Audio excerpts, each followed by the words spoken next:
Are the Rode wireless mic Go's viable on set? Hey, I'm Andrew Mack. I am a videographer, aspiring gaffer, and DP. Um, and this is Social versus Cinema, where we talk about a specific product, in this case, the Rode wireless mics, or Rode Wireless Pro mics. Um, yeah, we decide if this kind of gear is designed for real set work or is really designed for creators. Since this is our first episode, I'm going to go over kind of what we're doing, why we're doing it, how we do it. So I have the criteria pulled up on my computer right here. So if I'm looking down, that's why. Um, so first things first, to establish that we're not making a judgment based on what's better. It's not that cinema stuff is higher quality and creator stuff is lower quality. Oftentimes that may be true, but they're also designed for different purposes. So when you design things for different purposes, different durability levels go into consideration. Um, like these are designed, actually, I won't even jump into these, but a product that is designed for more creator use might be a little bit more light duty because it's assigned for light duty things, and the price should reflect that. So it's not a value judgment of good or bad. It is, where does this product fit within different ecosystems? So we're gonna jump in. I initially went into this being like, oh, I'm gonna give them a grade, like an A or a B, an F, like, and that's just not how this works. And like, it's so, if Gerald Undone does a quantitative analysis, we're going to do a qualitative analysis. Completely on the other end, this is going to be very opinion heavy, very much talking about the qualities, how things work, and this is all stuff from my own kit at this point. And if that changes, which I kind of hope it does, I'll let you know. But all of this stuff is stuff that I use and spent my money on. And there's so many reviews online that can tell you about the numbers on these products, and I'm not going to do that. So the criteria. So we have two sets of criteria. One is social, one is cinema. Like I said, they have different things they need. So friction. Friction is the biggest thing for social media. Going between ideation and shooting the video is like, that's the hardest hump to get over, because like if a creator has to set up 60 things, they're not going to do it. Like that is kind of the whole point of social media, and social is just that quick response type of creator gear. Durability, we want to make sure that it will live up to getting thrown in a bag or taken traveling. Like we don't, like there's so many pieces of gear that I wouldn't recommend anybody buy because they're that crappy. Price. The question becomes, is this reasonable for the problem it solves? The bigger the problem is, the more company can charge for the solution. And then there's portability. You know, does it come in small cases, or are you having to pull out an entire Pelican when you want to use something? In cinema, industry standard. Does this work with commonly found gear on set? That is, in my opinion, the biggest deal with this. Is, does it work with the other stuff that you're going to see on set? Because if the answer is no, then there's no point in having it, because it's just going to mess your day up, it's going to slow it down, and it just won't fit with anything else. So then we have durability. There's a specific kind of abuse that things get put through on set, and I don't know that I can put it into words, but I've seen just like things get dropped. I mean, I've dropped gear. I dropped this light yesterday. The one that's lighting my face right now. It's just, it has to stand up to abuse. Pricing and rental value. This is a really interesting one, because it's very unique to this part of the industry, where oftentimes things are either rented to productions that you're on, or rented to other people on those productions, or rented onto productions that you're not on. You rent them to friends, you rent them to colleagues, stuff like that. So can you rent it back? How much money are you going to make on that? How quickly will it rent? And is the price still worth it? Then there's perception. This comes down to, how does it appear to other people on set? What are people going to say about it? What are people going to think about it? But let's jump into these microphones. So we have I have some stats. I didn't do a whole lot, but I do want to point out the basics. So comes in two cases, right? I'm using these mics actively, so all the audio you're going to hear in this video is from these mics. The audio is really good. Any problems that you hear in the audio are likely my editing and not the microphones themselves. One of the transmitters and then the receiver is on the camera right now. We have another transmitter, which makes this really nice for doing really simple interviews. I've used it like that before. The price on them is about $255. Yeah, $255. They have internal 32-bit float, which is one of the main reasons I bought these over other ones. And then they also come with two lav mics and kind of all the little bits and bobs that you would need to run these cleanly or connect them to any device. So they do have a cable to connect it to the phone. I somehow misplaced mine, but that's not on them. That's on me. But other USB-C cables do work with that. So let's jump into my experience. I have my bullet points here, so I'm trying to remember what I wrote down when I was scripting all this out. Number one, they're easy to use. These are really simple. They're really plug and play. It's really not hard to use them. The only thing that's a little bit complicated is you do have to download the Rode Central app on your computer to pull the audio off the devices themselves. But if you sync it with the transmitter in the actual if you sync it with the transmitter, then it runs directly into the camera and you don't have to worry about that. And it will work with your phone too. I love the internal recording. It has saved me on shoots. I was doing a shoot for my young adults church group, and I thought I screwed up the audio. I thought I messed it up bad. But I was able to save it because it recorded internally. Because what I had done is I plugged in the receiver unit and it was getting signal noise from receiving power. And which is kind of a stupid flaw in my opinion, but it recorded on here. So the problem was irrelevant. I was able to fix it. Syncing was a little bit of a pain in the butt, but you know, it works. Like it worked well. It saved it. And that was on a little social shoot that we were doing. And I was being extra and had a bunch of lights set up, but that's not what you need to do with these. They fundamentally have changed how I worked. I love these. I think everybody should have a set of these microphones, no matter what level of the industry that you're in, just because they're so easy and because content is quickly becoming even a job on set to worry about. You know, so they are 2.4 or they're 2.4 and 5 gigahertz, which can get a little bit complicated because some of those frequencies can get a little bit messy on big sets. So that's something to be aware of.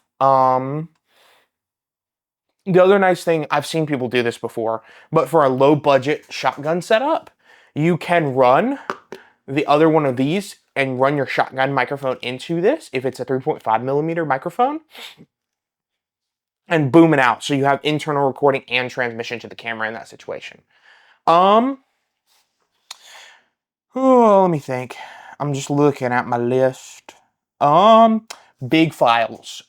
So this is something that we'll talk again about it later.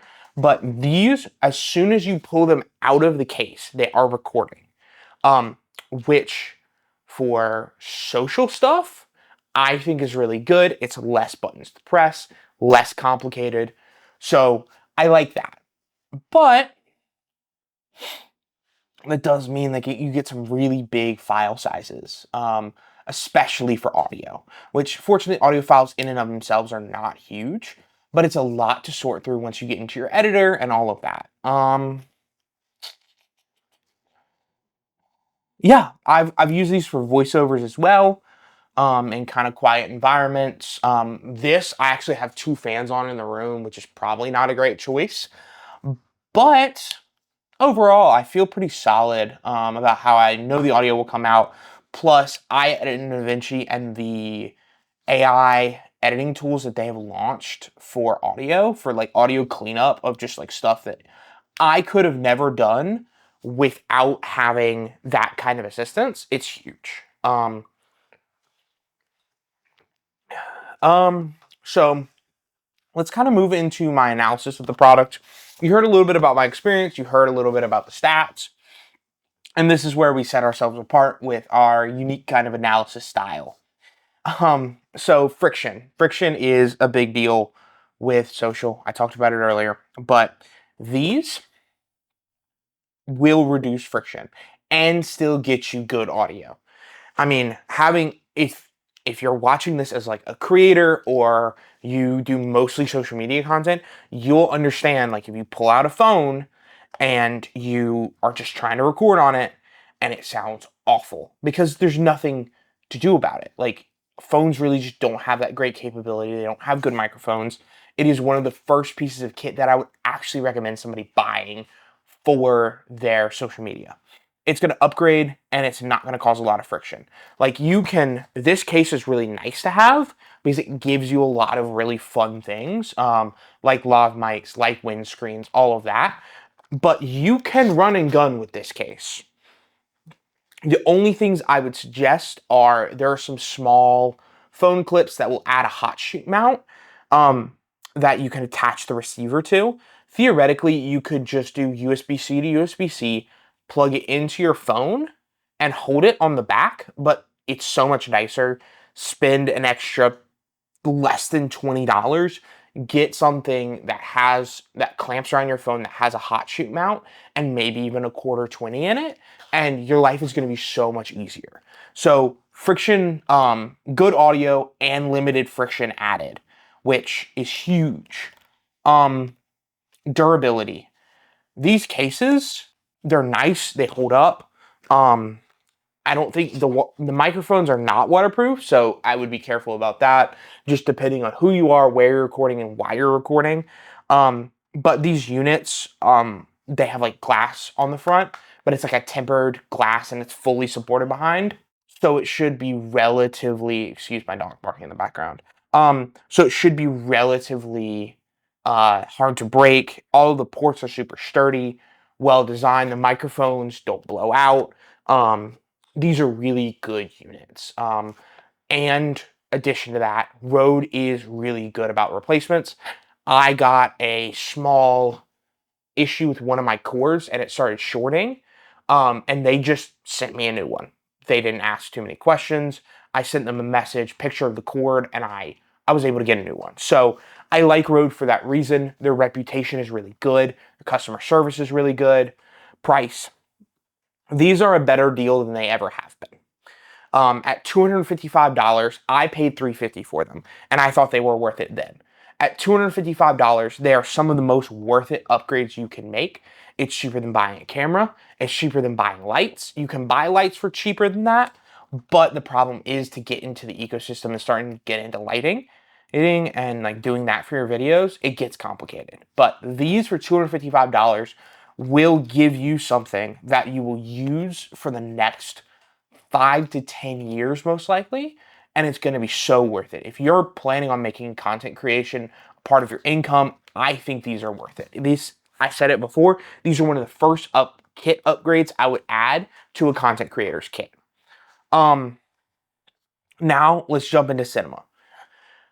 So all of the ports on these are standard. The 3.5 millimeter jacks are standard. They have threading around them, but you don't actually have to use that.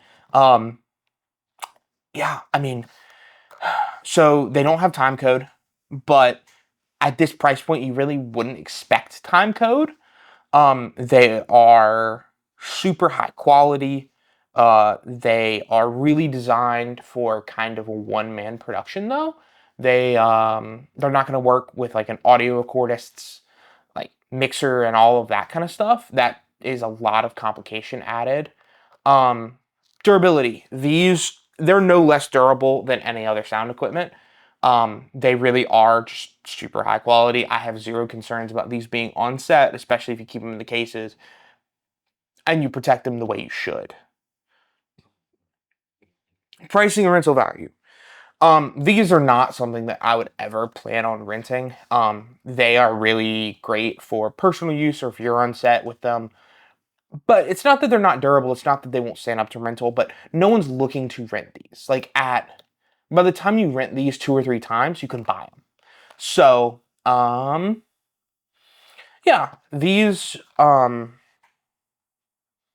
yeah, perception. That's our final category. They're really good microphones. But they don't compare to the tentacles. They're not going to fully replace an audio guy. But if you are a DP like me and you need to have a small kit, I would even upgrade past these as a videographer DP, aspiring DP. Yeah, I think that these are a worthwhile purchase, especially this was my first set of lavs. And I love them. They're great. They hold up. They're going to stay in my kit for the foreseeable future. Yeah, but they will get outpaced at a certain point. That's the big deal with these. They can get outpaced. They can get outworked. Again, like you're not going to shoot any more than 2 subjects with these, but they're really, really high quality. So, yeah. Our next review, I already have it planned out. It is going to be the Amaran 660C. It is my favorite light right now. That's partially because it's the biggest, fanciest light that I own. But I'm going to do a review on that one and show you kind of where that fits within this whole ecosystem. But in review, these Rode mics are top end for creators. They are a great purchase. They're something that I would think about purchasing almost immediately if you're getting serious about doing social media content, especially if you are an influencer or creator yourself. Cinema, this is a great starting place. This is a great starting place for an audio kit. If you are not planning on being an audio recordist, boom operator, or anything like that yourself, then this is great. Like, this is a great place to start and get your foot in the door, especially if you're on small commercial sets, 1 or 2 man production type of things. Great. But thank you guys for watching, and God bless.